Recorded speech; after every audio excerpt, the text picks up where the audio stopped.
All right. Hello, people. Welcome back to Dynamic Duo. Once again, I'm Joel, the DM, and we've got the Dynamic Duo themselves. Tom. Number 97, Tom Peterson. And Rob. Whatever Drysidle's number is, that's me. 26? 27? 29, I think, in that picture. 29. Yeah, 29. that picture you posted earlier. And you can buy a Dynamic Duo t-shirt of the Oilers. Of us. Duo. It has us. It has our name, but but we look like Connor McDavid and Draisaitl. Just We have the mad And- skills of those guys. And instead of 3 of us, there's only 2.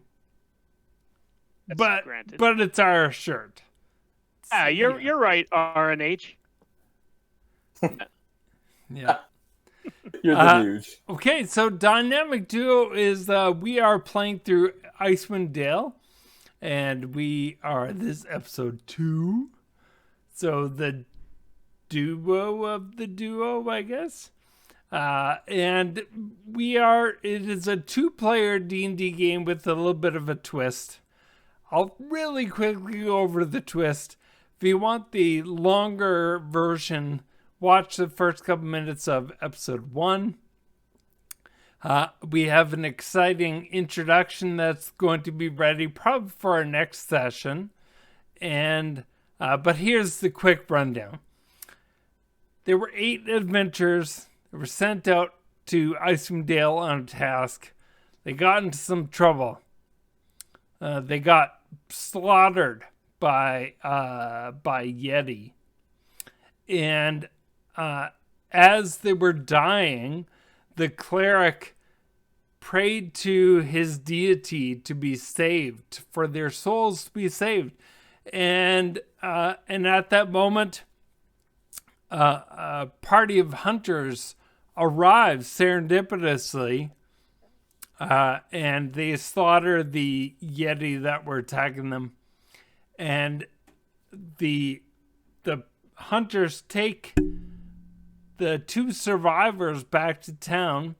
In the days of recovery from the attack, the 2 survivors, they hear all these different voices in their head. They kind of are in and out of consciousness for several days.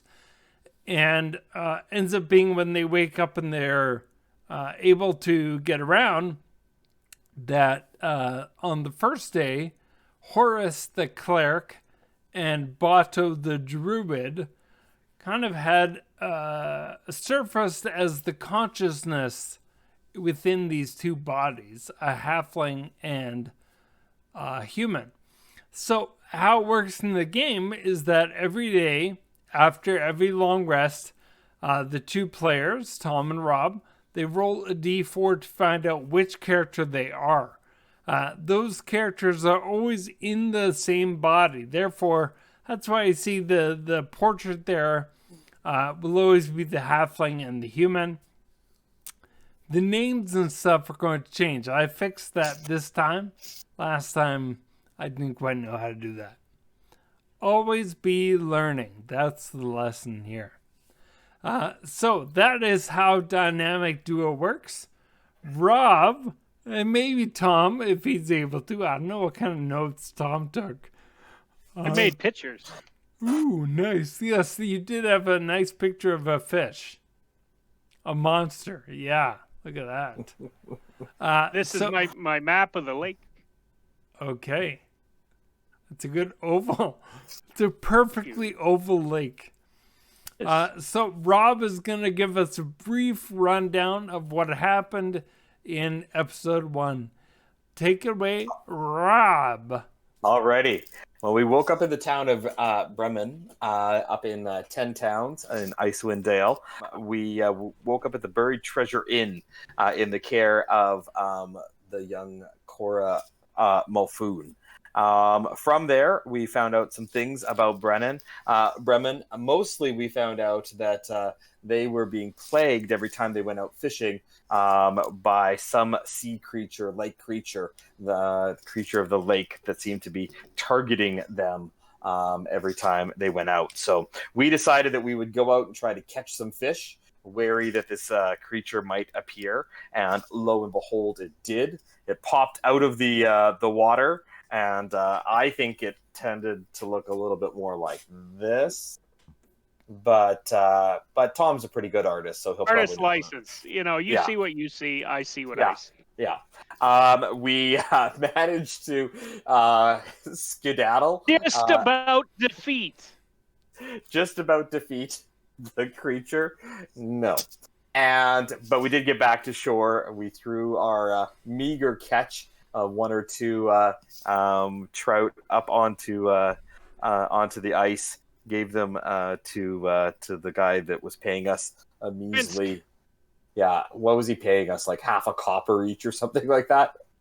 He gave us gear. He gave us a lot of gear. Actually, he gave us some gear. Yeah, so he was a little bit annoyed, but you sensed right away that he was not the most trustworthy guy. We knew something was up. We did, however, meet Tally, and Tally was some sort of naturalist up here to investigate the wildlife in Icewind Dale, and so she was happy with our account of this creature, and I believe benefited from my sketch. Yes, from your detailed sketch, and the gave us some coin and a scroll of animal friendship. We returned back to the Buried Treasure Inn and paid Cora a couple of coins for a good night's sleep and lay our weary heads to rest. Two things I would add: we because of the week that we had and our first day in these new bodies, we made note of our adventures. Not sure if we would return after our sleep because it changes. Also true. Right. You wrote like a journal that you left on the table in your room. And the other key note is we have a bag of holding, which we keep all of our gear. Yeah. How convenient when you have 4 different personalities rumbling around inside you. And the other thing was that all your money had been taken, and I believe you correctly surmised that it was used to help pay your stay at the Buried Treasures Inn. Yeah, those trappers could have really, or those hunters could have really screwed us over, but they did us a good turn. Yeah. Did we find out how much coin was in the coin purse? That's a good question. I don't know if you did. Apparently not. I will have to go back. Wait, I may have written that down on Bato's character sheet. It was an amount. It was a sizable sum. I think it was 6,000. 2,000 to 6,000 platinum. Platinum. Yeah. It was like an IKEA bag of gold coins. Give or take. Right. Oh boy, I'm just dropping stuff everywhere. Let me see how much. That's from Tally, right? Yeah, that was from Tally. How much Tally gave you? Is that under equipment? Notes. I got notes. Tally. Oh, I have nope. I have 5 good berries and a scroll of animal friendship. It's the only things I've gathered. Apparently, my armor is miraculously turned into leather armor. Yes. There are a few things that we had to go back through and adjust. That's behind us. You're right. That's right. Let's go.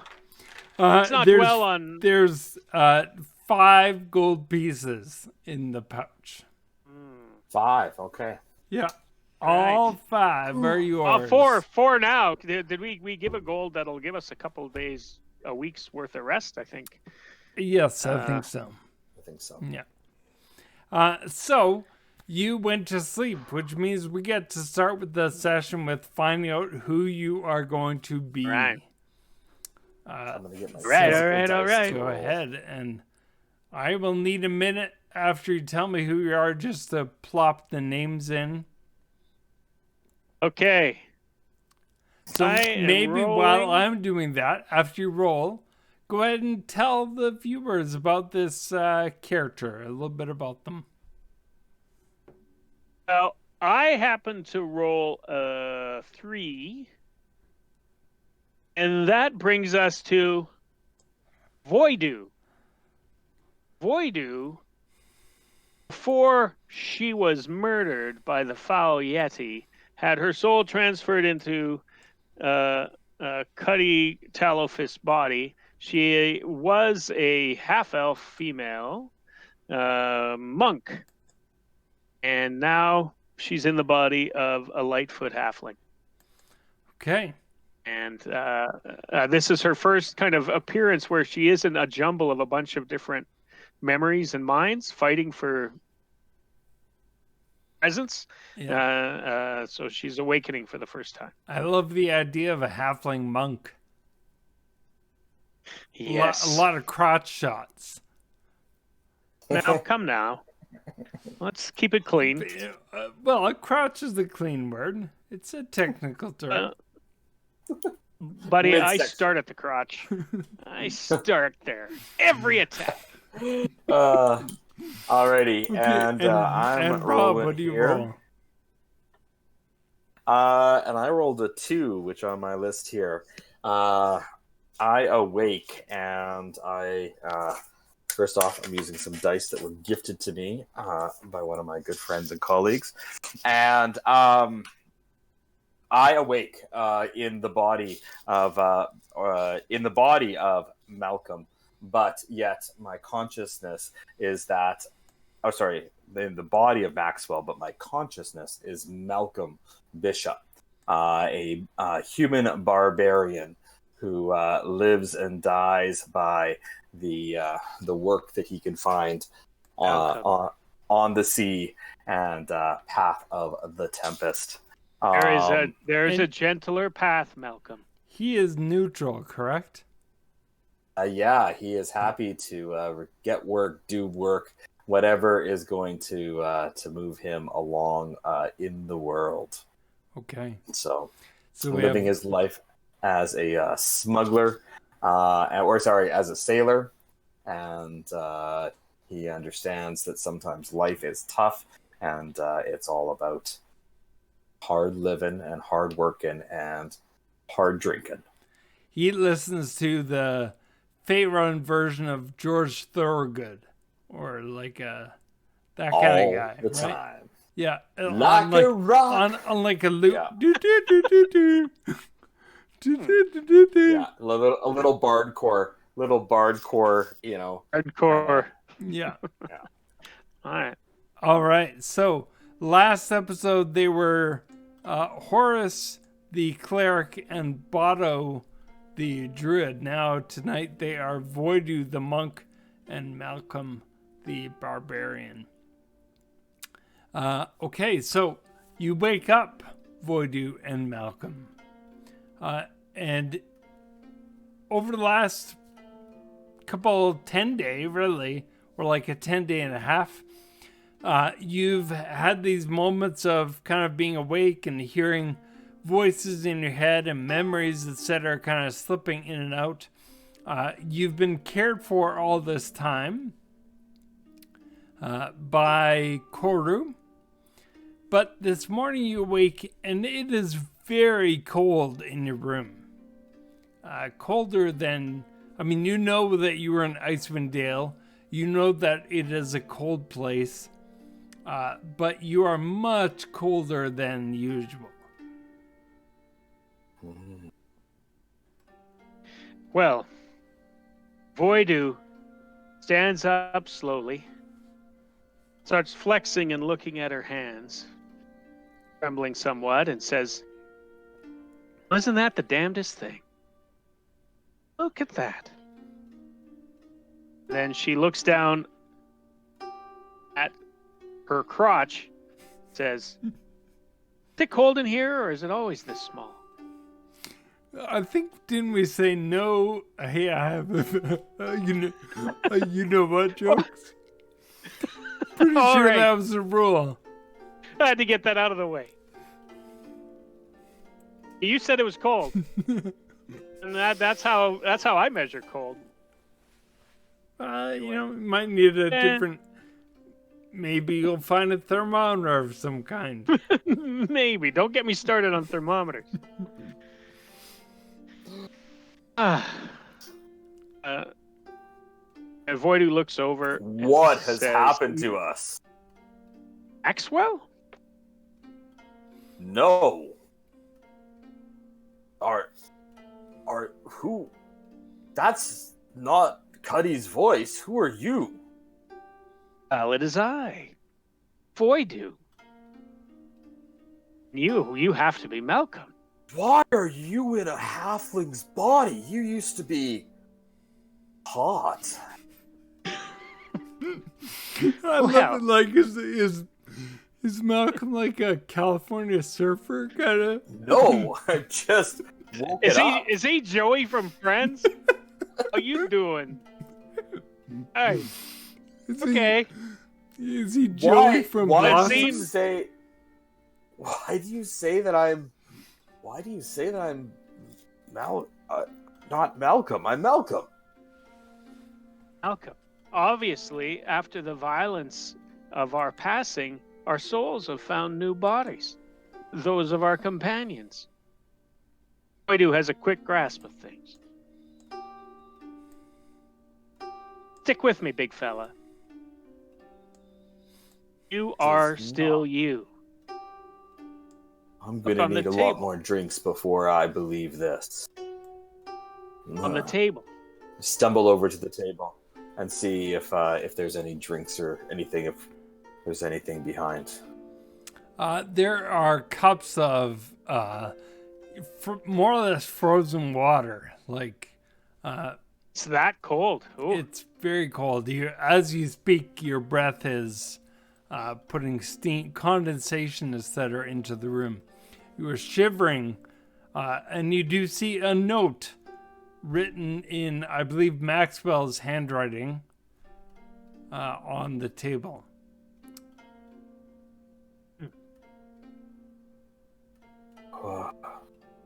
Wait a minute. This isn't even... What does this mean? I passed the note over to Voidu. Voidu looks sympathetically at him. You can't read. I can read, woman. Boy, okay. Halfling. My mistake. My mistake, big fella. Come now. Let's see. It appears as though Otto and Horace were in these bodies that we are in now yesterday. And they had a bit of an adventure. Can't imagine they stayed in this room, though. I'm chilled to the bone. We still have the bag of holding. I'm not wearing that leather armor, I can tell you that. Let me take a look at what we have. I can find my sword at least. A couple of axes. Yeah, so the two of you take turns. Assume you take turns. You're not like little kids, grabbing for after party gift bag present. I wait indulgently for Malcolm to finish. There you go. And so Malcolm and then Voidu each take their time with the bag of holding, and as they reach in, their items come to them and appear in their hands. Their armor, their weapons, other personal belongings, etc., all come to them as they need it. Voidu pulls out her robes that she normally wears, but they're much too big for the halfling body. She chooses to wear the simple clothing of the druid instead. She gets her staff. Okay. And Malcolm reaches in and pulls out his weapons, his great sword, his hand axes, a couple of javelins. He kind of puts onto his back there as well. Pulls out his kind of backpack of gear. Well, I can't use this leather armor I was wearing. Was that yesterday? Horus or chain, I guess. I guess I'll just stay in my clothes. I'm glad they found these heavy robes, these heavy cloaks. Right, Keep yeah. us warm At at the least. kind of on your bedpost hanging, they were drying out. They are quite cold though, because you had been in the lake. Both of you had been in the lake. Koru had dried them out on the fire or near the hearth of the inn. But there is a halfling size thick coat and etc. and as well as a human sized, Maxwell sized set of warm clothes.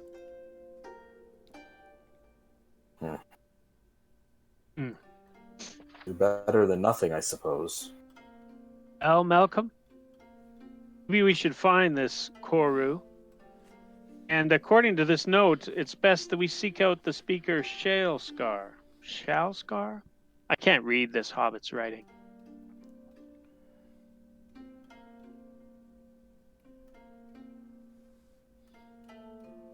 Sorry, what were you looking for on the note? What else did we write on there? That previously, Koru's son had disappeared while being with the speaker of the town, Shalskar. They were Right. on a bit of a mission. And she had asked when we had a chance to perhaps look for him, or she had asked our previous companions. That might be something we may want to look into before we, unless you think we should get out of here. Doesn't look like we have many resources. We might be here for a while, big fella. Well, if there's coin and if there's drink, then we certainly should follow that path for now. All right. So, was there a fireplace in this room, or how was it? Not in this room, no. There's a central hearth in the main room of the inn. Well, let's head down and warm up. Perhaps breakfast is there. So we make our way down the lodgings to the main room. Okay, so you step out, and you get no sense of increased warmth even as you step into the main room. You notice that the hearth is not even lit. Koru approaches you, and she's warming her hands up. Oh, good day, good day.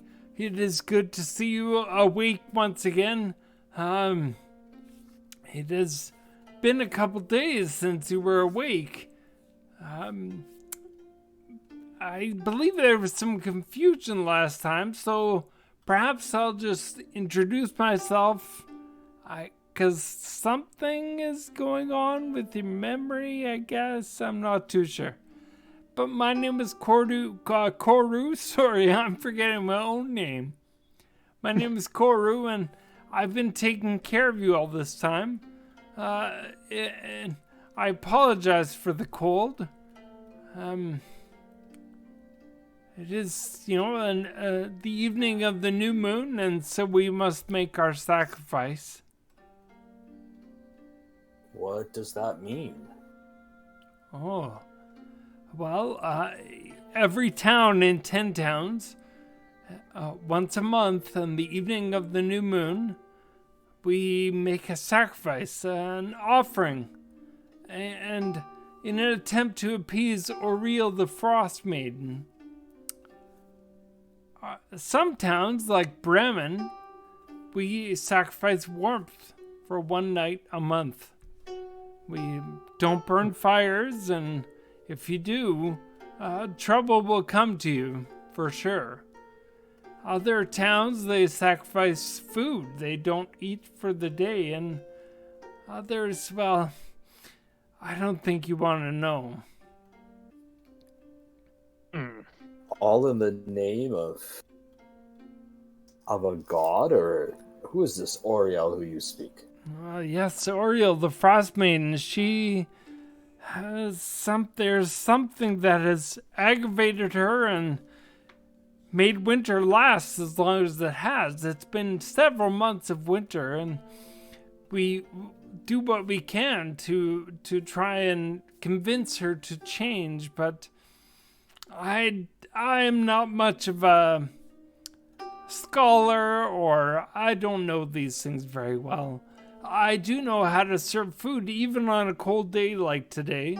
I'm afraid everything's kind of cold, as I'm not allowed to burn a fire, you can see. So she does serve you. She kind of planks down on your plate a bit of frozen bread, or not quite frozen, but it's definitely not warm. It clanks as it hits the plate. There's a bit of frozen meat that goes along with it. You know, if you just put it in your mouth, it will warm up over time. That is the best I can do on a day like today.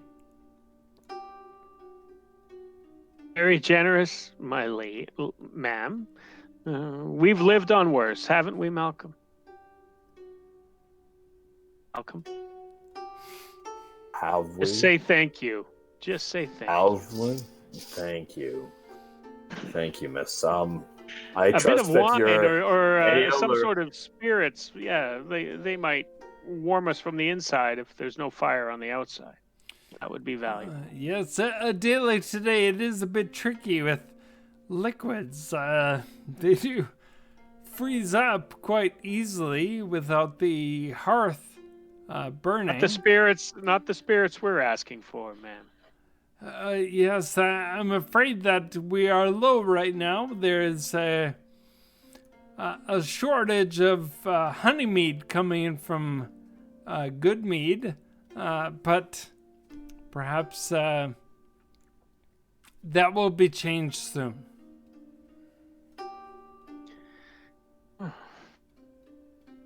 Okay, well, thank you for that. Is the town functioning normally otherwise?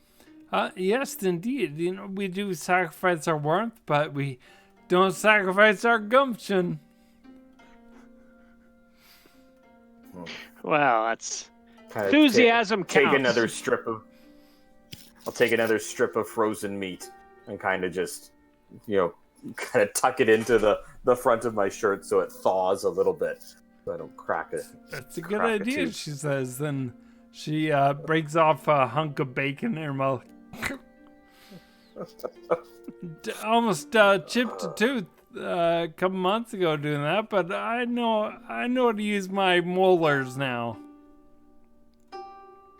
Yeah, very good. Perhaps we should seek out your a speaker. After we Speaker Shalescar, yes, he is at the. He would be at the town hall, but I will warn you, his mind is quite addled. He is, not to use a phrase that is perhaps too obvious here at Icewind Dale, but his crown has seen many winters, and this I see. last one has not been too kind to him. But What? he is the speaker. He is the one who leads the town council, and is he not? Is he not the one who had last seen your son? Oh, According to the note upstairs, anyway. We should speak to him. I don't know if my son and he ever saw each other. My son was on an expedition to find. Oh, yes. They did bring him back. But as I say, his memory is quite passing, and it is not as fresh as it used to be. He has been the speaker here for a long time. Does he have a second in command that will take over the role, or is that chosen by the town? Yes, we do have an election. Should he pass, we do have an election, but you should be able to also speak to the speaker. Forgive me. I assume he will become the speaker. His name is Philip. Speaker in waiting, huh? Philip. Yes, deputy speaker, I guess you could say. All right. Well, thank you. We'll finish eating and be on our way. We will probably return this evening. We still have, much supply to gather, I think, if we are to go anywhere outside of this town. Well, I will do what I can, and I look forward to being able to light the hearth once this day is over. Yes, I imagine when it gets dark, the hearth will get lit. I'm hoping so, yes. Malcolm, anything else that we need to discuss?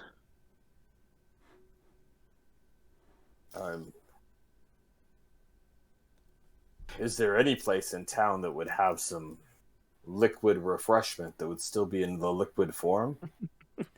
My brain is having a hard time dealing with this. Well, yes, I believe even a day like today is not so good for the 5 taverns. I suppose you can get a drink and kind of lick it to warm it up. It is unfortunate. I've never heard of that. What is this? Before the next new moon, if you stick sticks into all of the mead that you have and all of the ale that you have, and then it goes to freeze, you should be able to pull out the stick and lick it like it was on a stick. That sounds like a nice treat. Perhaps we will try that. Are you an entrepreneur? I know something about business, that's for sure. Well, I think you might have a good idea there. Well, very good. Enjoy your mead on a stick, and we'll be on our way. Okay. Yes, I hope to see you soon, and hope this day treats you well. And thank you for your hospitality. Of course, yeah. Go ahead. We finish our meager cold meal, and I guess we head for the speaker, Malcolm.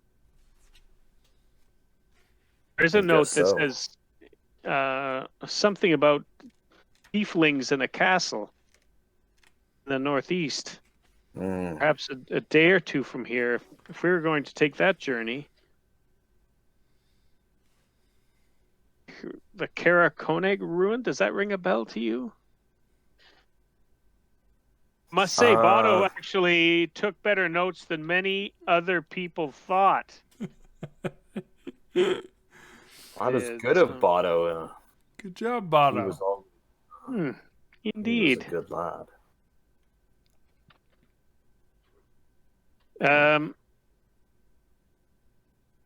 Yeah, but I think at the very least we might be able to find some worker employment at the town hall as we rebuild our resources and our stockpile. What do you think, Malcolm?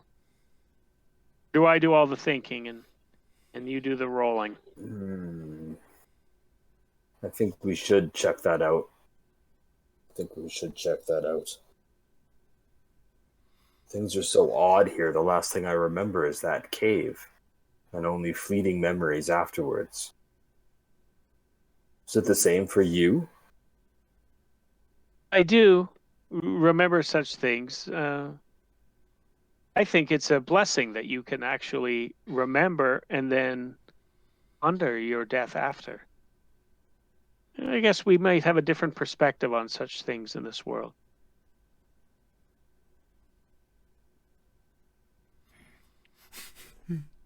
Guess in that sense I am dead, aren't I?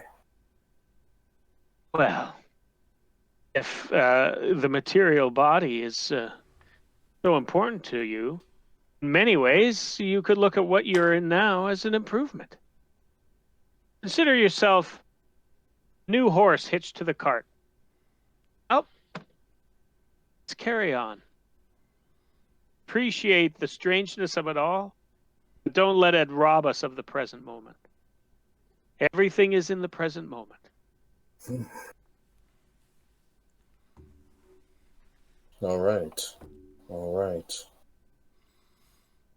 So with that, I think we take our leave of the Oru's hospitality and make our way down into the center of town.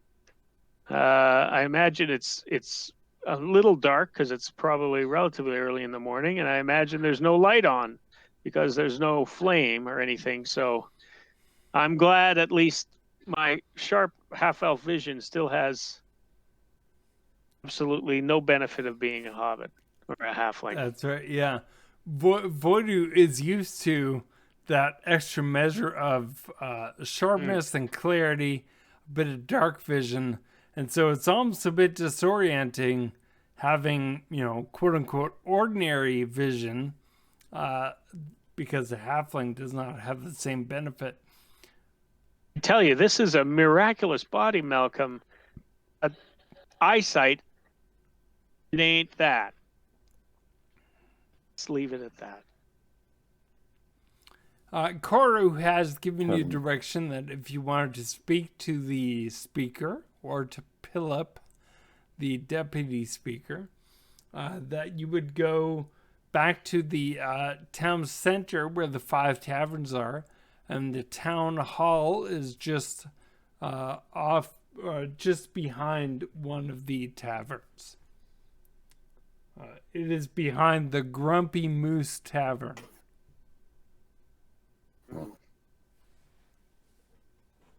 There's a grumpy moose in front of every town hall, isn't there, Malcolm?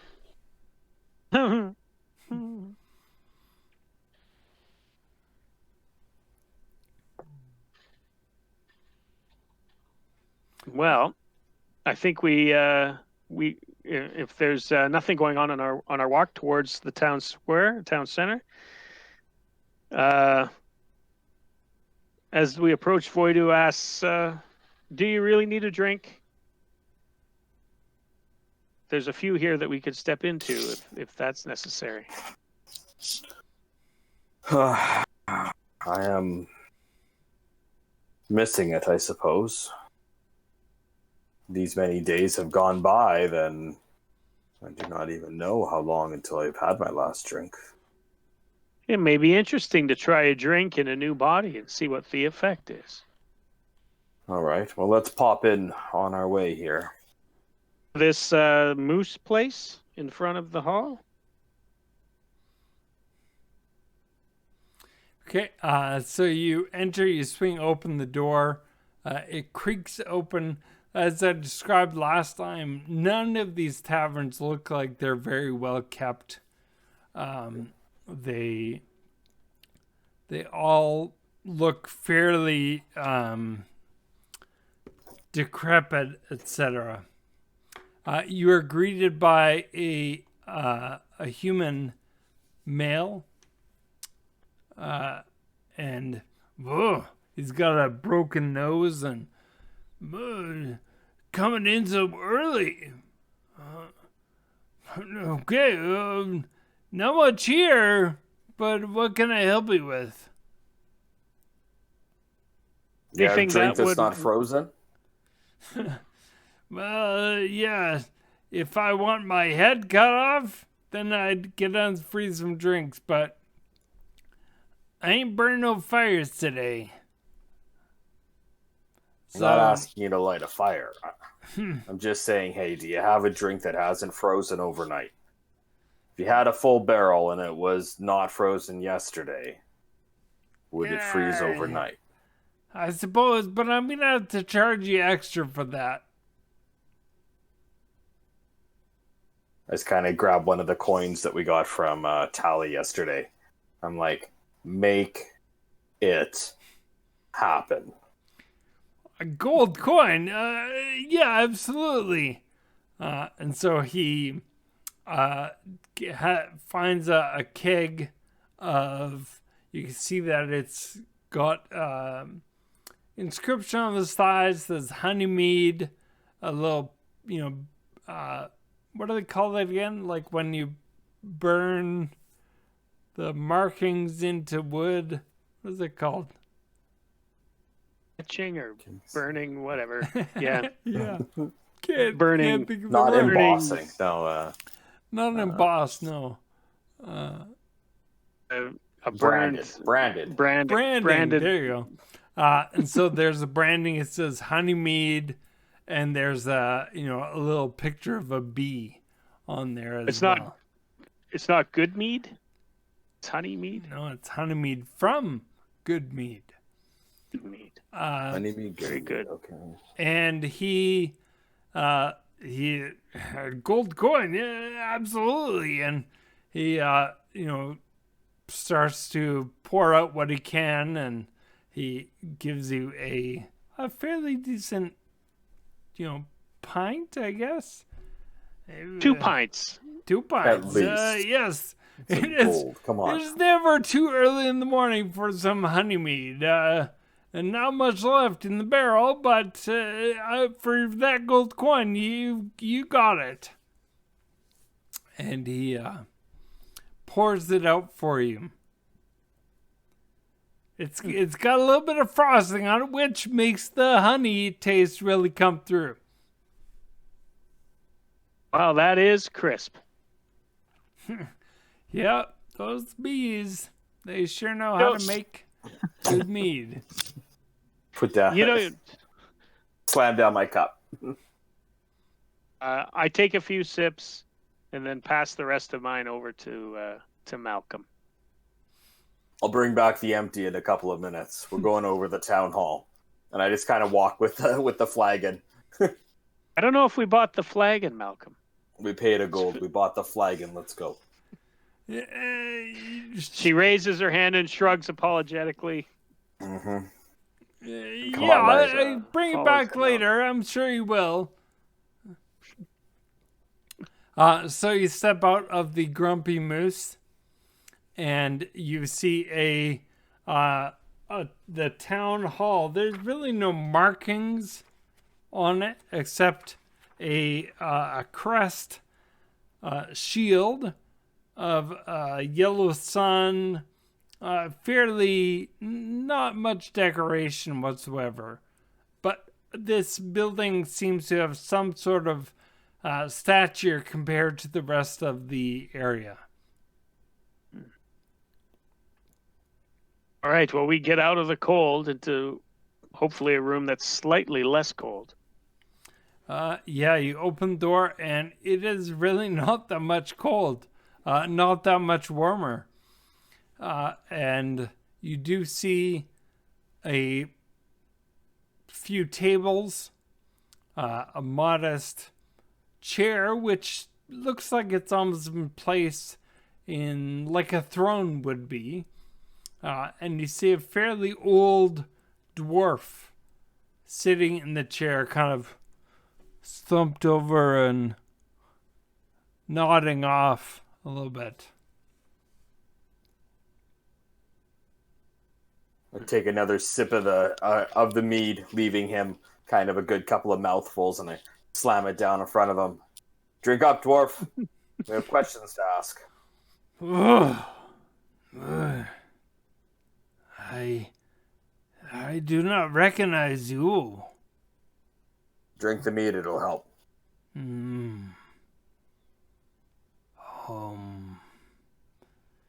Yes. No mead for me. Too Sucker. early. I grab it back and I finish it. And then I take the cup I'm about to put it, and then I'm like, I open up the bag of holding and kind of stuff it in. Got to return your empties. You must be the speaker of this town, Shellscar. Is that true? Why, yes, I am. And I have been for a long time. It looks like it. Yes. We are friends of Koru. Perhaps you remember her. I do not know names anymore. I do not recall who that may be.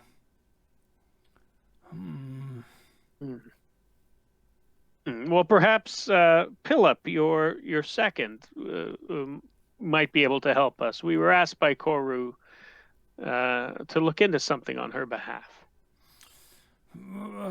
Pillip, yes, I know that name. Pillip!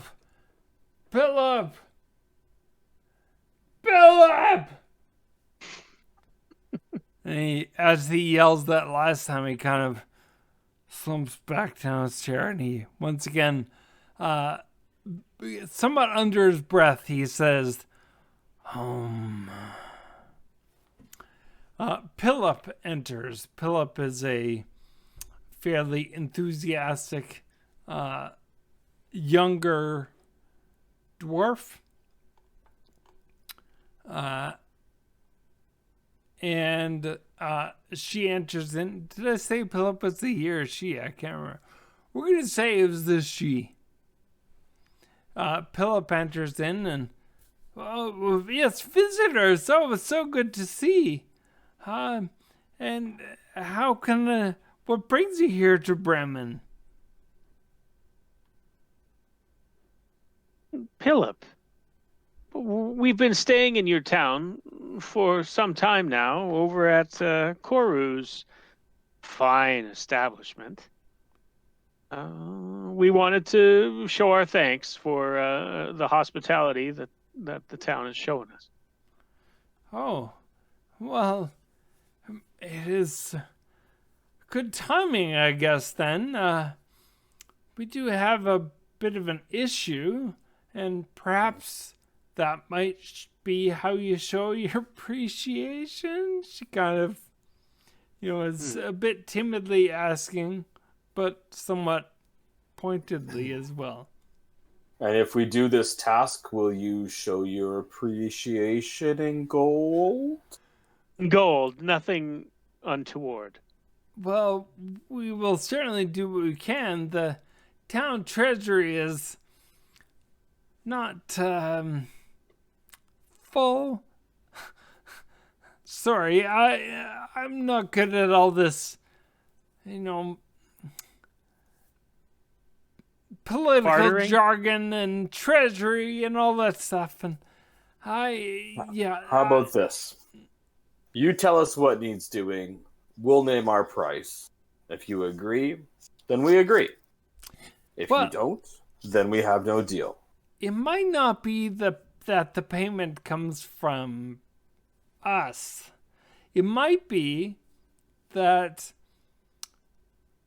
the problem we are having, I believe, concerns someone else. At least that's my suspicion, and I believe they would be willing to pay you.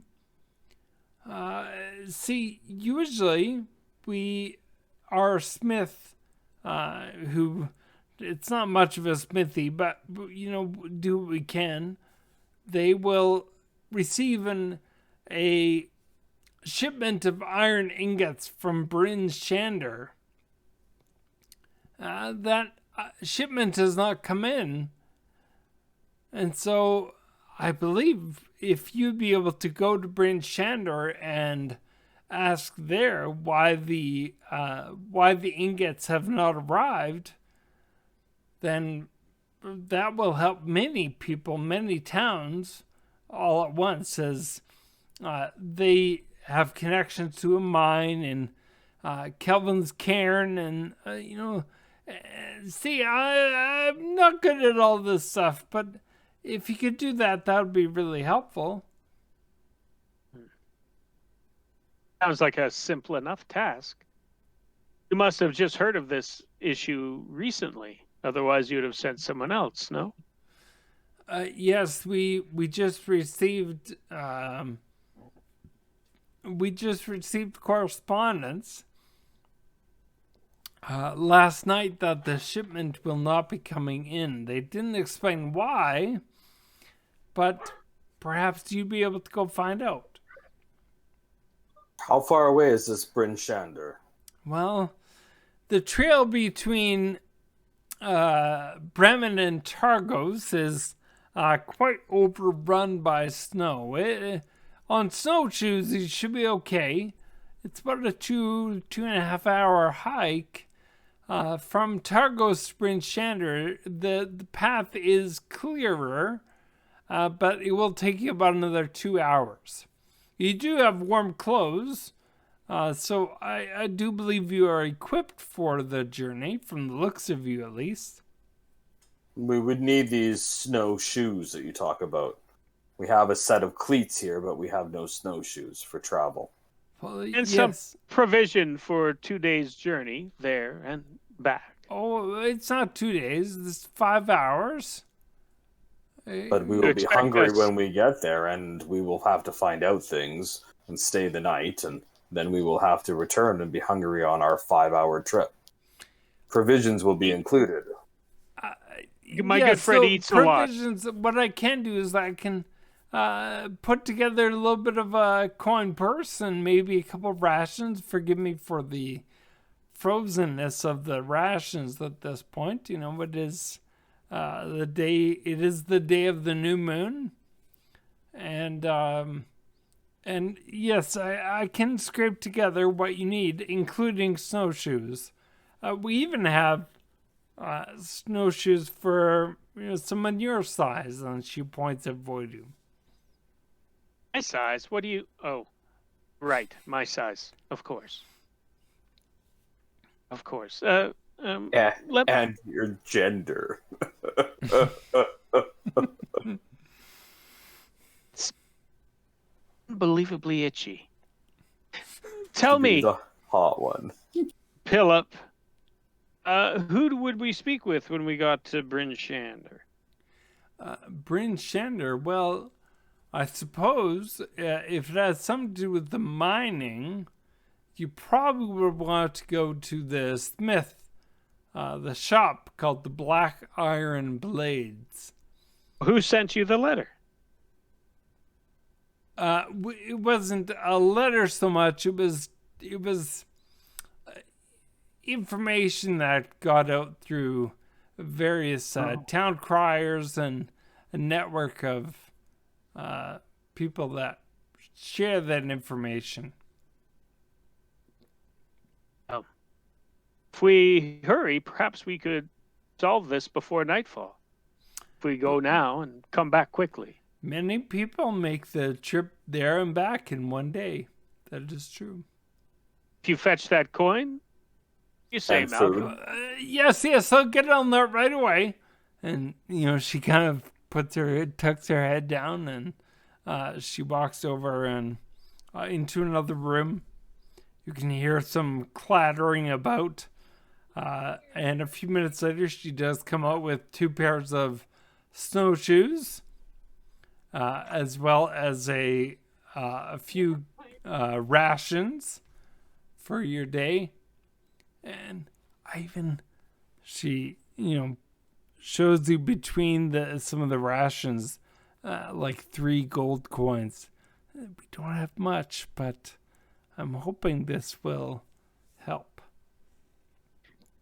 That'll definitely get us there and back. And retrieving those ingots will certainly bring back more gold than what I'm giving you now. That would be helpful. Very good. Voidu hands the bag of gold to Malcolm. Probably smarter with money than me. And then how many coins are in there? 3 gold. And some food. Yeah. And then Voidu asks, tell me, Philip, does this mining town, do they also make a sacrifice to the Frost Maiden? Well, yes, they do. All of the 10 towns do. What is their sacrifice? If you don't mind my asking. We don't want to make a mistake when we go into town. There are a few of the larger towns, 3 of them. Some towns sacrifice warmth, as you have experienced here, and she warms her hands while saying that. Some towns... You've experienced them pointedly. Yes. Right. Some towns experience... they sacrifice food for the day. And Bryn Shander, as well as East Haven, and out of character, I can't remember the third one. Back into character. Targos? Targos. I don't know. They sacrifice, they hold I guess they call it a lottery. And they sacrifice a person. Well, that is horrific. It is, but we are in desperate times, and although, Bremen is a smaller town, and so we do not have to stoop to such a situation, but we do all understand that we are doing what we can, and it is awful.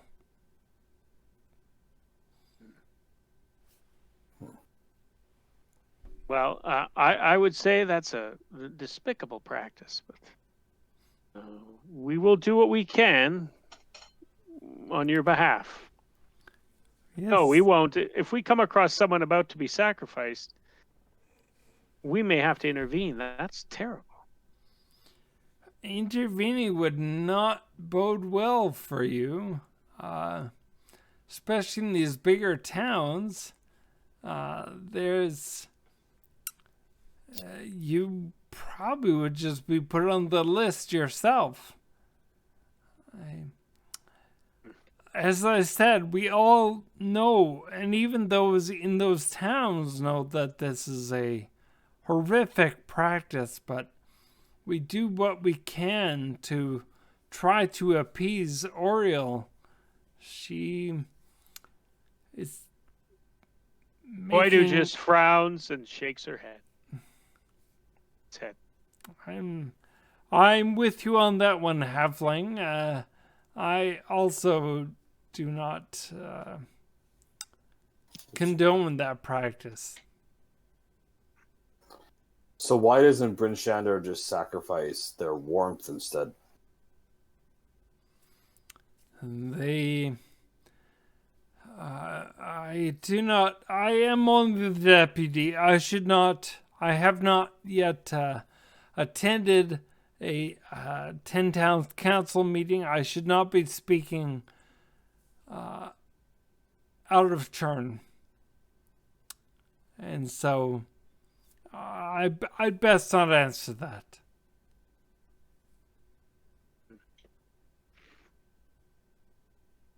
Oh, we'll be on our way. Yes. The sooner we gather what we need, we can make our way further until we figure out this situation. Yeah. Okay, so you exit the town. You start to head east out of town. And as she was explaining to you, the road east of town between Bremen and Targos is quite over, packed, lots of snow, etc. It is tough going, but you do have snowshoes, and so you are able to move a little more easily because of that. Okay, so you head out on the road. The path is tough. Your snowshoes definitely help. You do come to an area, and we're just going to switch our map. I wonder if something's going to happen because you're on a map now. I'm going to take a little look around and see if there's any tracks or anything along this road, any kind of footprints or anything that I can discern. Okay, go ahead and roll. Go ahead and roll. Survival. Sure, yeah.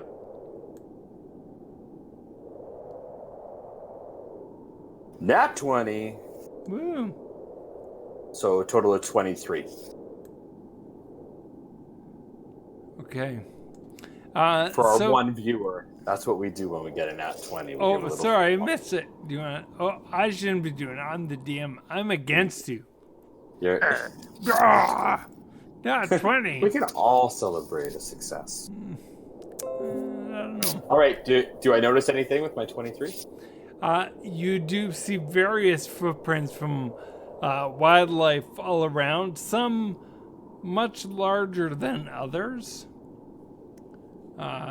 And others, you see, but the snow is, drifting, as well. So it's kind of hard to discern what anything is. But here we have Max and Cuddy, but actually it's Voidu and Malcolm, just to remind ourselves here. So you are a lot walking kind of northeast along this path. Do you stop right where you are, or what do you do? We proceed up the path. Keep going here. Okay. We've not yet reached even Targos, though, yet, right? Correct. This is you can see that the road is quite under snow at this point. I'm going to honor that nat 20. I'm going to say that you hear a bit of a snarling sound coming from behind a tree, the tree to your northwest there. I don't think that's not your stomach, is it, Malcolm? I'm going to draw my sword, have it close at hand, and then also get ready a javelin just in case. Okay. From behind the tree, you see a fairly large cat-like creature with long white fur, huge paws that stay above the snow, head hanging down low, and it's snarling and growling at you. Kind of stand my ground with my one hand, or my throwing hand ready, and my other hand on the hilt of my sword, right? And I kind of just stand my ground to try to make, kind of pull out the cloak as well in between as I have my hands out to try to make myself look big. And I kind of whisper over to Voidu, get ready for some shit. Should I crawl on your back? Stand on your shoulders? That might make us look bigger. I think maybe back to back in this case. Look behind you, little one. Yes, and behind Voidu, there comes another one. Same thing, its paws kind of splay out on the snow as to keep it above the snow as it walks towards you. We need to roll initiative.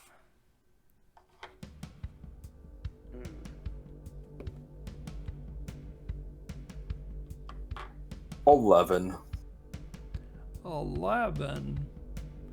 Oh, 7. Yeah. Okay. Okay, so Malcolm, you do get to go first. You do get the first move.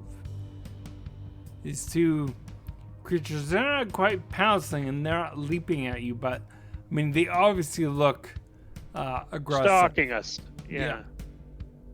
All right, I will bonus action. Go into a rage. You just turn that on and off. And with that, then this creature, as it is preparing to pounce here, I'm going to move towards it, just run at it. 1, 2, 3, and with my sword, leaving my javelin behind, just swing at it. Okay. What kind of sword is it that you have? It's a great sword. Oh, so two-handed. Yeah. Right, because you are a barbarian, of course. Yeah, that's why I had it kind of in my kind of tilt down. But as soon as this thing looked like it was coming out, just drop the thing and just with two hands go in with the great sword, attack with a 13 to hit. And a 13 does indeed hit. All right. You managed to strike it. In my rage here. With my rage, 9 damage. 9 damage. Okay, and the cat creature, you know, I can't make a like that. Maybe is that a better cat sound? That's pretty good. Yeah. It sounded a little bit sassy. It's an aristocat. That's right. Okay, next is the creatures. This one right beside Malcolm. It swipes at you with its claws. And it rolls a 19. 19 hits. Okay. It does 4 slashing damage. But you are in a rage, so that's only 2. 2. Yeah. This one here kind of runs up and starts to floom toward Voidu. And it... Malcolm! Malcolm! I'm just going to put you in a square. And it leaps at Voidu. I'm a one-biter. Malcolm! Oh, but it misses. It stumbles over the rock here and ends up beside Voidu as it kind of lost its footing on that rock there. Voidu, your turn. Right. Well, can I attack two-handed with my quarterstaff and then do a flurry of blows as a bonus action? I would think no, because you would have to be a one-handed with your staff. Rob, all right, so I swing. If I'm wrong. Sorry, what was the question? So Tom was asking if you can do a two-handed quarterstaff attack and then flurry of blows. No, you can do. I believe I'd have to double check the rules on monk. Yeah, one-handed. Makes sense. Yeah. Monk's weapon, and then as a bonus action, you can do that. And then if you want, you can spend a key point for flurry of blows. Right. Do a second one. Right. Yeah. Okay. It's the bonus action is the unarmed strike with the other hand. Yeah. All right. So first with the quarterstaff, rolls a 19. Ooh. You clock it right under his chin. Take that for 7 damage. Okay. And then, as a bonus action, that was one-handed with the quarterstaff. I proceed with a flurry of blows. Make 2 unarmed strikes as a bonus action. Okay. So the first strike, 13. That does hit. Okay. The creature is somewhat, reeling from the first hit, so you're able to connect with your fist. Oh, well, that one I connect with 9 damage. Wow. Then my second flurry of blows is a 19. That's also a hit. And I do 7 damage. Wow. I'm not a fan of cats. That way. And I use a key point in order to do that, I imagine. Okay. Malcolm, it is your turn again. All right. I am going to. Right now, I have the aura of the sea. There's kind of this wash of energy around me. As a bonus action. So I need to roll dexterity to try and half the damage. Yeah. I'm definitely going to make it because I rolled a 21. Let's see if you hit, I guess, in the first place. No, because it's this. Right, that's the saving throw. So automatically that would do damage. Yeah. So it takes half of a 1d6 here. And lightning damage. So that's the 2 is the roll, so they take 1 lightning damage, and then with my action, like a static shock. Hey, yeah, its fur kind of goes like poof. Crackle. And Cartoon. Oh no, natural 1. Oh, do I have to get out my Raconteur's lexicon? Critical fail. The lexicon. Let's do it. Okay, you can still save yourself here, Malcolm. Yeah, roll your the percentile dice.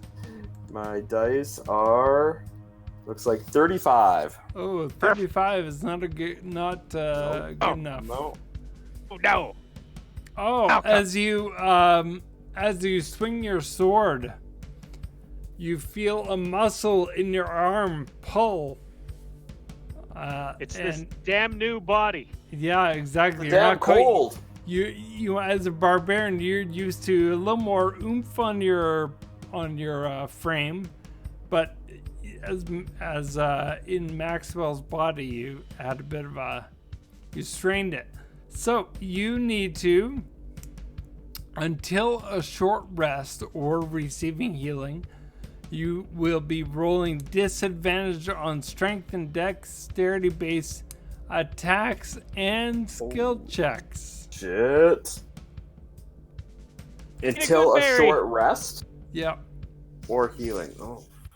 Eat a good berry. You got 5 good berries each. How long do the good berries last? 24 hours. We don't eat them before we get there. They're probably just going to be mush. Well, and they would have been preserved by the cold as well. Perhaps, yeah. Yeah. That would be a bonus action, right? It would be like taking a potion to pop a good berry in. All right. Yeah. I'll have to wait till next time because I use my bonus action for my your 1 point of damage? Yeah. Okay, just you are a force to be reckoned with. Punch the kitty cat and come over and help me out. Come on. Okay. This cat goes to bite at Malcolm, but rolls a 10. I'm guessing that's a miss. Oh, miss. Okay. And it also kind of so it stays in your range, but it kind of backs toward the tree a little bit. The second cat comes around this side here, stays within Voidu's range, but goes to attempt to bite at her. It's scared of the thunder, huh? And rolls a 21. So that's definitely a hit. And does 6 slashing damage with 6 piercing, as its fangs kind of chomp into your flesh. 6 piercing damage. It is now Voidu's turn. Well, I must be able to attack with advantage now. No, creature's between Maxwell is not quite close enough. Malcolm, sorry. He's Close enough to be bitten. well, no, Voidu, you got bit. He bit me? Yeah, I bet you. yeah. I thought he bit the freaking. No, he didn't like throw. Ow! He didn't throw his teeth. Well, why would he circle around me anyway? All right. What did he roll to bite me? 21. He'll do it. Yeah. All right. So 6 damage. He did 6 damage. I was kind of wondering there why he didn't react. I was like, did he even hear that he got bit? Well, He was just I kinda thought the staring only at the reason it would circle around me is to bite at the hamstring pulled human. No. Ain't life a pip. Anyway, It is Voidu's turn now. Voidu. Right. Well, now Voidu attacks again with the quarterstaff Okay. and rolls a 24. That also hits. Okay, and does 11 damage. Crack-a-lacka. And that, once again, your quarterstaff kind of uppercut to the bottom of the chin of this creature. And it collapses in the snow. Kind of plummets. That's how you do it, barbarian, shouts the monk triumphantly. See, on the map, I turn it upside down because laying upside down now. All right. Okay. Malcolm, it is your turn. All right. Get him to save against the power of the ocean. Let's see. Yeah, he makes it. Ah. Well, he takes 20. 1 damage again. That's not very powerful yet. It does work its way up, but Steady. yeah. Okay. Consistency. So that that's was a your- bonus action, right? To do That was the bonus action, yeah. Okay. The next thing is my greatsword with disadvantage. Correct. Yeah, Either because a he pulled a 20 muscle. Or an 8. 8. Okay, so you missed. I got a sore muscle, Voidu. Boy, Get dude, your ass it over here. hurts. Yes, the muscle between your ears, I suspect. Okay, and the cat, seeing that its compatriot has... I don't know if cats would think of each other as compatriots, but... Future meal, Right. I think. It does sense some weakness in Malcolm, and it rolls a nat 1! Oh. It got a little too excited there. So let's see. Oh, it's a good roll. A 94, which on the Raconteur's Lexicon critical fails table is just a straight up miss. And that's available on the DM's Guild. Only $1. If you buy it in the bundle, you've saved 20%. Okay, so yeah, he flailed wildly, kind of. Maybe it's because he was licking his lips, saying that Malcolm was weak, and his lips or his tongue got in his eye. I don't know. It happens. Never know. Hashtag cat problems. That's right. So, All right. Voidu, Voidu gets says, go. I've got your back, Malcolm. And being a halfling, he can pass through space of Malcolm and circle around the cat You get can an move advantage? 25 feet only, though. Because, I think 10, that's okay. 5, 15, 10, 20. 15. I think the furthest you'd get would be about here. Oh. There. 5, 10, 15, 20. Yeah, that'll be it. All right. Well, I can strike from there. All right. Yeah. Because I've never missed. Those famous last words. Oh, my guess is actually with snowshoes, you're not quite as fast as you're used to being, actually. Oh, I've got a speed of 35 feet usually, so 25 feet in snowshoes makes sense. Yeah. Okay. Yeah. All right. That's it. We'll split the difference there. Right. Yeah. Attack again with the quarterstaff and a yell. Oh, this one is only an 11. And that one misses. The cat is able to move out of the way. Malcolm. Oh, not fast enough to avoid my bonus action of an unarmed strike. Okay. Which is a 13. Okay, so as it avoids the first swipe of your quarterstaff, you manage to kind of hit it on the chin with your maybe you're kicking with your snowshoes. That'd be good. Well, I kind of like the image of a tiny little halfling fist burrowing itself into the furry maw of the snout of a cat. Sure, it's right on the nose. For 9 damage. Wow. Okay. Malcolm. Alrighty. I'm gonna crunch a good berry this time for a bonus action. Yeah, you put it in your mouth and it's like it's a little bit frozen. But it heals me and takes away the stupid disadvantage. So I'll swing my sword for a 10. It's a roll of 10. Okay, and that's still a miss. Just off today.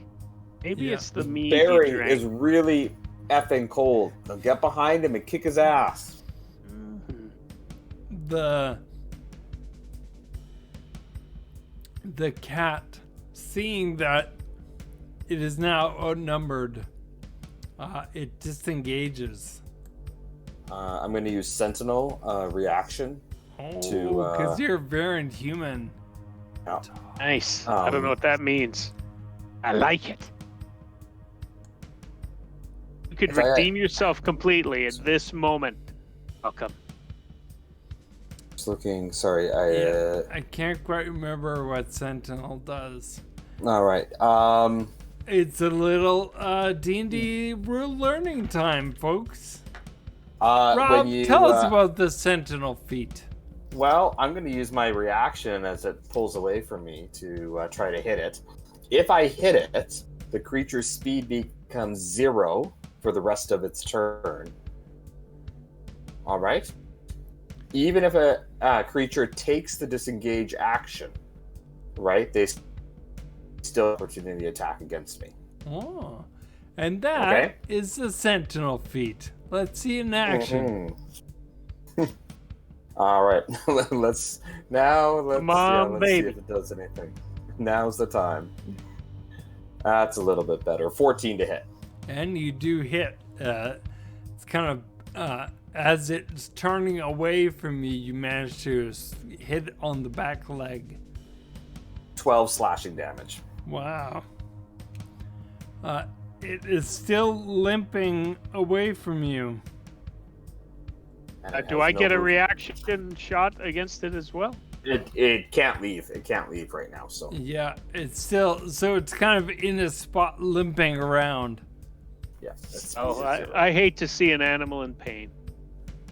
Time to put it out of its misery. It does get one more attack. It's going to attack Voidu. Didn't it use its attack to It used its action to try to take disengage. Yeah, Right? that's right. Okay. See, I was just checking that you're paying attention. There we go. Yeah. Look at that. So it's Voida's go? It is. Yeah. All right. Well, Voidu rattles up the staff and rolls a 13. Hit. And that's good enough. Just enough. And clocks it for 10 damage. 10 damage, and same thing, this creature kind of thump into the snow as the snow kind of plumes out. Would that be the word? Yeah. I had a good word, but I couldn't make a good sentence to go with it. A plume of snow. I don't know where to go from there. Anyways, both creatures are down. Well, I guess we searched their pockets. Or not. Classic murder hobos. Yeah, these creatures only really have a pocket, and I don't think you want to search it. I thought they smelled bad from the outside. Yeah. Probably not so good eating on these creatures. Probably tastes the like skins chicken. might fetch something, but they're both bigger than I am. They're, I'm not going to spend the time carving them up. Yeah, they're bigger than Malcolm. How long? I kind of look at the sky. Like, how much more light do we have today, and how long would these things take to take the hide off of them? We've just... Yeah, you've only been on the road for, let's say, you're between Bremen and Targos, so at the most, let's say, an hour and a half. But skinning it, like, to take its hide, that would take a couple hours to, especially with it being cold and... We don't have anything that we could fashion to a sled, do we? Come, Malcolm. Leave it for the land to reclaim. I kind of look at this frozen tundra and I'm like, something else is just gonna eat it. Let's go. That's kind of what I mean. I'm trying to be poetic. Yeah. There ain't gonna be no freaking mushrooms growing on it there. Let's go. Okay, so you continue... Did you pull something? Yeah, I did. Thanks You're for limping. asking. Yeah. You should eat the... I got bit. I'm just saying. Well, eat one of them damn I... good berries from Botto yesterday. It's I think it's about all that we have to heal us. I might save that then. May have to rest. A good rest will help me. Let's rest when we get to Targos, at least. Okay, so you Proceed on our way. Continue down the road. Not much of a road to Targos.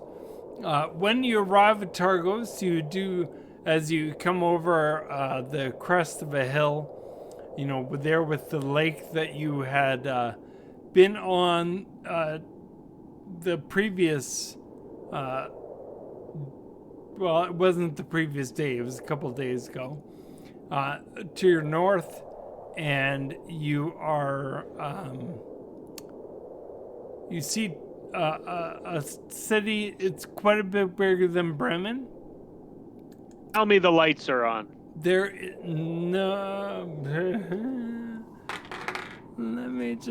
can't remember what their sacrifice is. One moment. I can't tell you. When we get into the town, we have to ask, if they do this at new moon, what do they do at full moon? What do they do at first quarter? What do they do at last quarter? Because I tell you, we cannot be in this crazy-ass winter if they're doing all these crazy-ass things every week. You do see, as you get close to the city, there's a wall all around the city, but you do see that there are lit torches. Warmth. can at least warm up. Is there a gate that we can approach? Yes, there is a gate. The trail that you were on kind of winds its way toward the gate of Targos, and then it continues as well. I think As you approach the gate, you do see a small caravan leaving the town. Which direction? It is heading east toward Bryn Shander. Do we continue on with the caravan? Absolutely. Let's hail them. If we can save our feet the walk, we should do so. And we approach the caravan and hail them. Okay, and not the driver, or not the no, not driver, but The wagoneer. Sure. Yeah. But a passenger, calls out to the hold on, man. Yes, do you wish to join us? You look like adventuring types. We can hold our own, as long as we don't pull anything. And he looks at Voidu, and he sees the bite mark and etc. Hold your own, huh?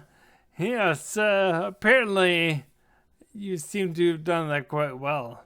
Let me introduce myself.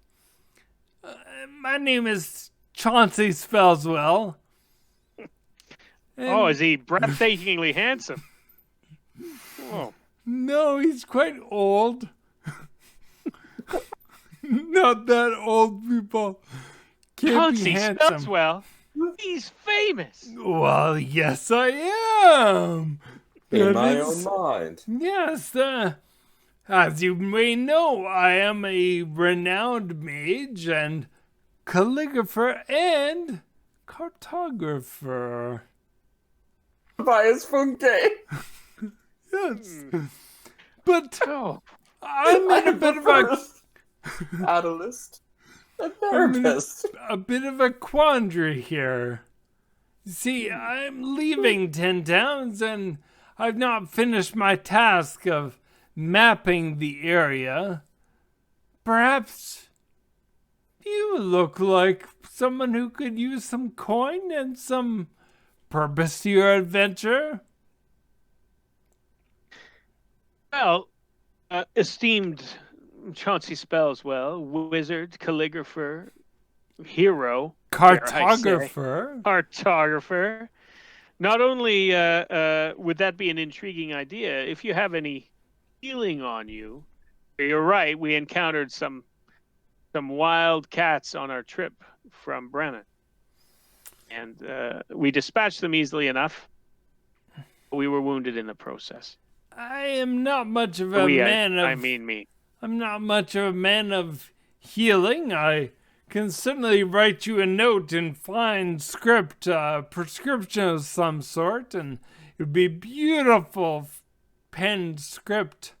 But this damned cold is freezing my ink bottle, and it's no good. I must be on my way to Waterdeep. We are heading toward the caravan road south of to get south down to the Sword Coast, but I would like to propose that you finish my map for me. How would we collect payment for the completed task? Well, and he holds out this map that he gives to you, and do either of you have it right there with you? I think I saw Rob had it earlier. He hands you the map. Go ahead and show it there. Oh, there it is.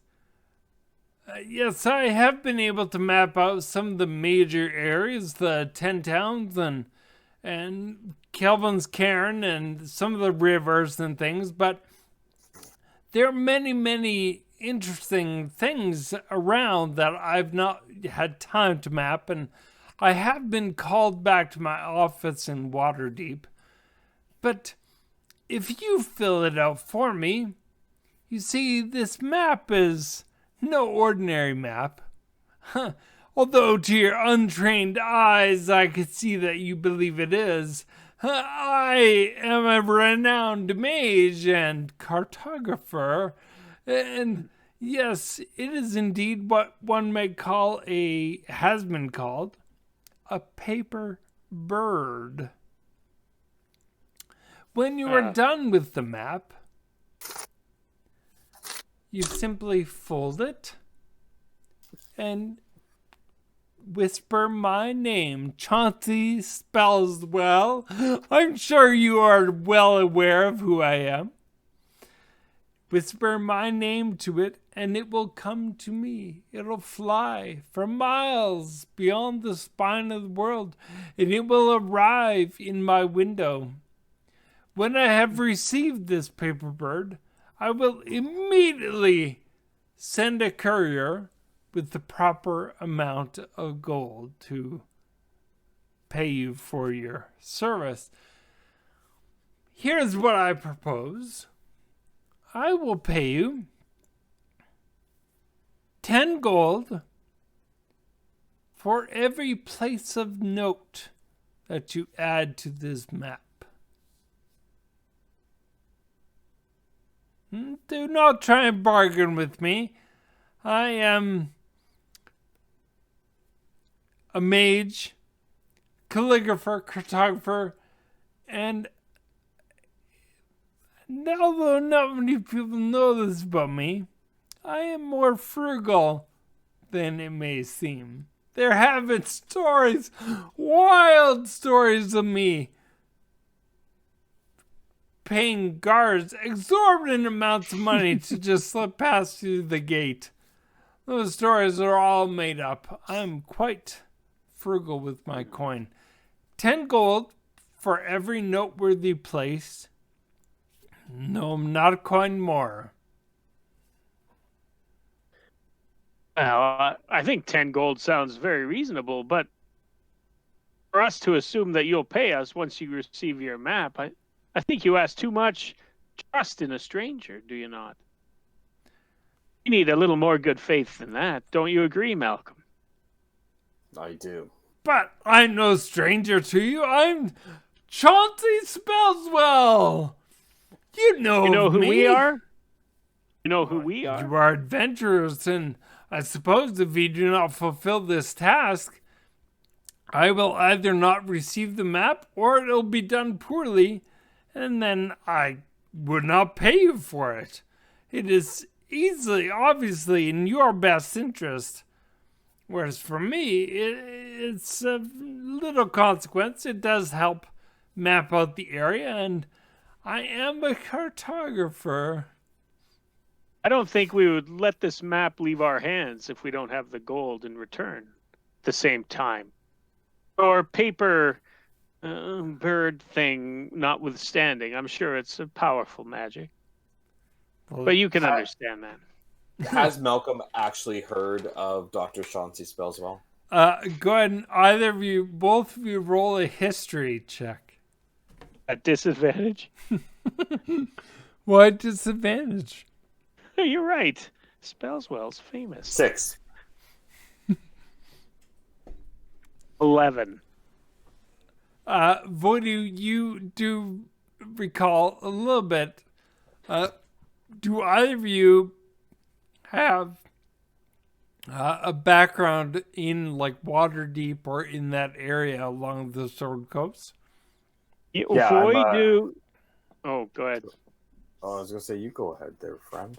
Voidu was a steward in a monastery east of Waterdeep, the mountains. Okay, then Voidu would have heard of a somewhat arrogant mage from Waterdeep.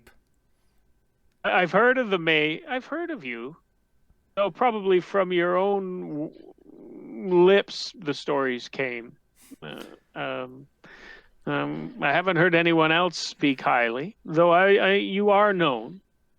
Yes, if you are not willing to promote yourself, then who will promote you? You do have a wonderful garden, I believe, in front of your house with many nude statues.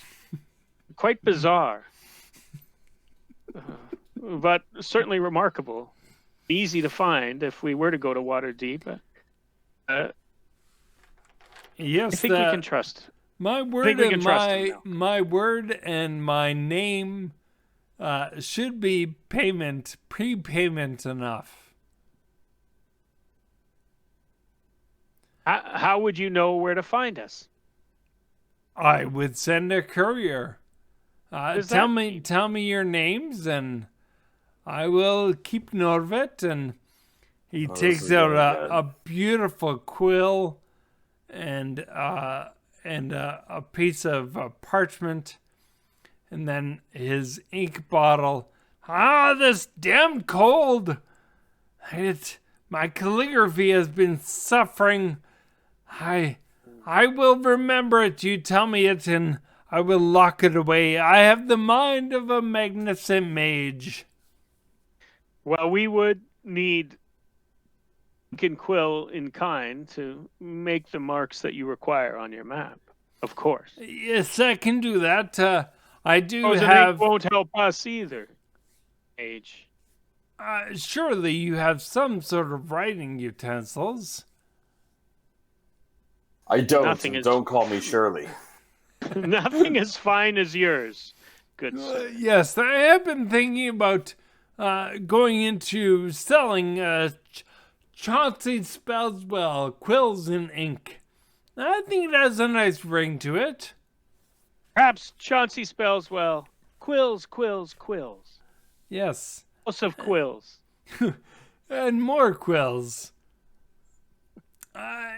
Sure, I can give you some of mine. The ink will have to obviously have to thaw, and he takes out a quill. It's definitely not as nice as the one he was using, but he takes out a quill and a bottle of ink, and he hands it to you along with the map. We'll heat this ink when we have time, and we will. Do you have any suggestion about where we would go, or do you just wish to chart the area? Yes, I'm looking to chart the area. As you can see, I have charted all the towns and lakes, etc. But I know there is more to the area than this. What do you say, Malcolm? Well, certainly we need a map for finding our way around. This will do admirably. We will fill it in as we, I guess, see fit. And hopefully at some point we will return it to you. And you will find us with gold. Yes. Tell you what I can do. Are you traveling past the mining village? Further along on your way south. Well, the road does connect at Bryn Shander, and you have been traveling this whole way. I'm assuming you're not just standing there. Is there room in your wagon for us? For that is where we're going first. Well, of course, yes. I will. We only have an hour to go, and I'm sure that we've got some room here. And so, well, you're already in there, and you do continue down the road toward Bryn Shander. Bryn Shander is quite a bigger city as well, even bigger than Targos. And as you see from the distance, you do see the same thing, that there's a wall all around the city.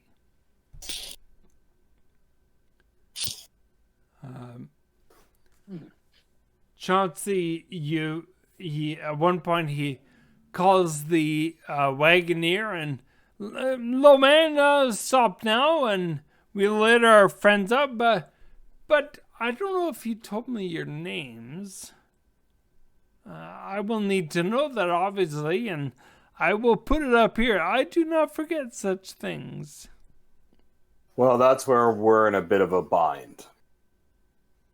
Well, Seems that however something you mean. strange has befallen us. Voidu places her hand on Malcolm's shoulder. Let's not burden How do you him with reach our out there? problems. I suppose so. I hope that's your shoulder. Go ahead. Tell him your name, then. I think I'm Voidu, a monk and adventurer at your service. Voidu, yes, I will remember that. There's quite a memorable name. It looks, I can just picture it in the finest calligraphy right now. The sweeping V, the curves of the O and the U and the D, and it's bold and, I will look forward to writing that down once my ink will thaw. I look forward to witnessing your creative endeavor. And I am Malcolm Bishop. Malcolm. Not as interesting of a name. Well, we can't all have fancy names. But I do like the symmetry of the M's and the L's, and perhaps there's something interesting that can be done there. A flourish. Yes, a flourish underneath the name would really make that name pop. Malcolm and Voidu, yes, I will remember those names. Then I will definitely be sending my gold once I receive the map in return. Thanks for the map. Pleasant journey.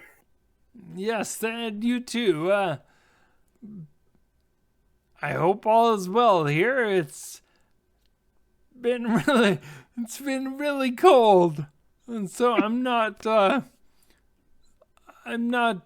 unhappy about leaving, if I'm to be totally honest. Well, safe travels. Yes, and to you too. We exit the illustrious wagon of Chauncey Spellswell. What a remarkable individual. And the wagon continues. He didn't impress me. The wagon continues going south, whereas the gate to Bryn Shander is to your north. Is it open for visitors? Yep. All right. Well, I suppose we make our way through the gates of the town. We're looking for the smith. Black Iron Blades is their name. Okay. You approach the gate, and there is a pair of guards that are there. Good day, travelers. To your kind of people, Malcolm, yeah. Good day. Have you done your sacrifice already? Not till nightfall. Understood. Where can we find Black Iron Blades?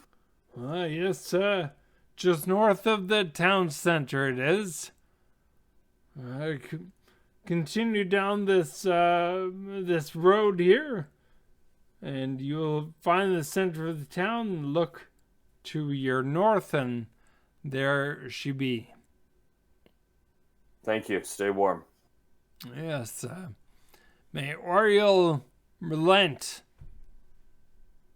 He'll relent. I'm trying to come up with like a Handmaid's Tale type. Yeah. May Oriel relent. That sounds good. All right. And we'll follow those directions that he gave to the north of the town center. Great. You walk through the town, and it is quite substantially bigger than Bremen. and the people there seem friendly and helpful. People out and about. There are fires lit throughout the town. You come to the center of town, and to your north, you see the black iron blades. Does it look bustling with activity, or is it dark? And can we tell anything? Is there smoke coming out of the? Yes, there is. Yep. Let's go in. We get out of the cold and enter the smith. Okay. Or smithy. Right. You go into the smith.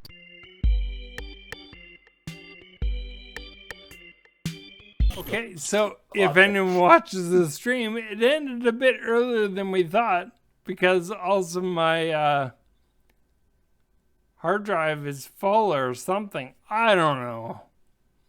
But we will be back. Anyway, so we're going to end the stream now. Thanks for hanging out. And we will be back. Power to the duo. Power to the duo. There you go. All right. Good night.